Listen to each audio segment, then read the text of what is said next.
35 મામલે જિલ્લા પંચાયત સીટની 4 તાલુકા પંચાયત સીટો પર સ્થાનિક સ્વરાજની ચૂંટણીઓને જંગી બહુમતીથી વિજય વિશ્વાસ બનાવવા માટે ધારાસભ્ય મહેશભાઈ ભુરિયા રાત દિવસ મહેનત કરતા જોવા મળે છે। જિલ્લા પંચાયત ઉમેદવાર જોરસિંહભાઈ ચેતનભાઈ માવીને 35 પાવડી સીટના મતદાર ભાઈઓ અને બહેનોને આપનો કિંમતીને પવિત્ર મત યુવા કર્મનિષ્ઠ નીડર ઉમેદવારને કમળના નિશાન પર બટન દબાવી ભારી મતોથી વિજય બનાવવા સભામાં આહવાન કર્યું।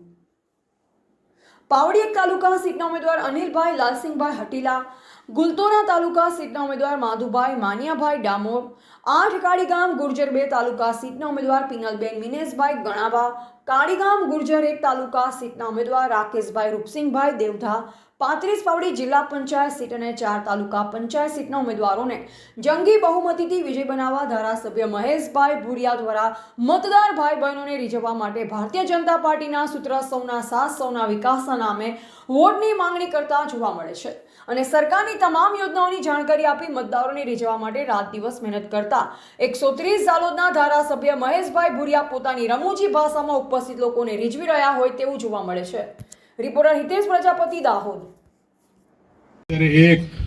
આ ચૂંટણી આપણી સૌની ચૂંટણી છે। 5 વર્ષના આપણા સર્વાંગી વિકાસની ચૂંટણી છે। 5 વર્ષના આપણા સમતોલના વિકાસની ચૂંટણી છે। જન જનના વિકાસની ચૂંટણી છે અને દેશના પ્રધાનમંત્રી નરેન્દ્ર મોદી અને માનનીય મુખ્યમંત્રી ભૂપેન્દ્રભાઈ પટેલ સાહેબના હાથ મજબૂત કરવાની ચૂંટણી છે। આ વિસ્તારના ધારાસભ્ય તરીકે મને સમર્થન કરવાની ચૂંટણી છે। આ ચૂંટણીના આપણા ઉમેદવાર અમારા જોરસિંહભાઈ ચેતનભાઈ માવી જિલ્લા પંચાયતના નવયુવાન ભણેલા ગણેલા ઉમેદવારની ચૂંટણી છે। જોરસિંહભાઈ હાથ જોડ, બધાને હાથ જોડ। હું નાઈ જતા હું આખા ગામમાં બધાને પગે લાગ। મારા જોરસિંહભાઈ માવી મારો ભાણેજ છે, એને આપણે બધાએ જીતાડવાનો છે। એ જ રીતે રાકેશભાઈ રૂપસિંહભાઈ દેવધા આપણા તાલુકાના ઉમેદવાર છે અને આપણે એમને 26મી તારીખે મતદાનનો દિવસ છે।